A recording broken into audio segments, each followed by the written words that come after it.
இந்த வீடியோவில் ஹூக்ஸ்க்கு ஐப்பட்டி எப்படி ஸ்டிச் பண்ணுறதுன்னு பார்க்கலாம். அதுக்கு ஹூக்ஸ் எப்படி ஸ்டிச் பண்ணும்போது 4 நூல் போட்டுக்குவோமோ அதே மாதிரி 4 நூல் வர மாதிரி ஊசியில் போட்டுக்கோங்க. அடுத்து வி பட்டியிலேருந்து ஒரு 1/2 இன்ச் தள்ளி ஐப்பட்டி ஸ்டிச் பண்ண போகிறோம். அதுக்கு ஃபர்ஸ்ட் ஊசியை பின்பக்கமாக தச்சுக்கோங்க. அதுலேருந்து ஒரு 1/2 இன்ச் கேப்பில் மறுபடியும் உள்ளே தச்சுக்கோங்க. அதே மாதிரி 2 தடவை சேம் அதே பாயிண்டில் வர மாதிரி தச்சுக்கோங்க.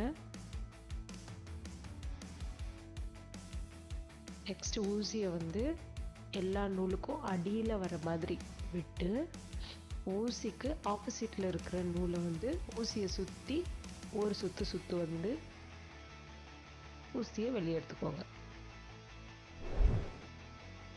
இதே மாதிரி ஒவ்வொரு தடவையும் ஒரு நூல் கூட விடாமல் அடியில் எல்லா நூலோட அடியில் வர மாதிரி வச்சுட்டு ஊசியோட ஆப்போசிட் நூல் எடுத்து சுற்றி போட்டு இழுத்துக்கணும். இதே மாதிரி அந்த நம்ம கேப் விட்டுருக்கோம் இல்லையா நூல், அது ஃபுல்லாக இதே ப்ரொசீஜர் ஃபாலோ பண்ணணும். அது இழுக்கும்போது கொஞ்சம் டைட்டாக வர மாதிரி இழுத்துக்கோங்க, லூஸ் வராமல்.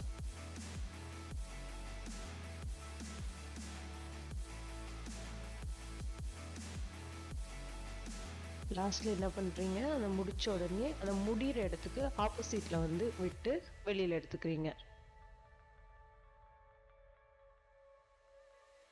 நார்மலாக வி பட்டி ஸ்டிச் பண்ணும்போது ஒரு சில பேருக்கு அது கரெக்டாக இருக்கும், ஒரு சில பேருக்கு வி பட்டியிலேருந்து ஹூக்ஸ் கழண்டு வந்துடும். ஐப்பட்டியை ஸ்டிச் பண்ணிட்டீங்கன்னா இன்னும் நல்லாயிருக்கும். ப்ளவுஸ் போட்டக்கப்புறம் ஹூக்ஸும் வி பட்டியும் இழுத்துக்கிட்டு பாடி எக்ஸ்போஷர் ஆகிற மாதிரி கொஞ்சம் அசிங்கமாக தெரியும் ப்ளவுஸில். அந்த ப்ராப்ளம் எதனால் வருது அப்படின்னா, ஒரு ஹூக்ஸ்க்கும் இன்னொரு ஹூக்ஸ்க்கும் டிஸ்டன்ஸ் 1.5 இன்ச் தான் இருக்கணும். அது 2 இன்ச்சோ இல்லை 1.5 இன்ச்சுக்கு மேலே இருந்தால் அந்த ப்ராப்ளம் வரும்.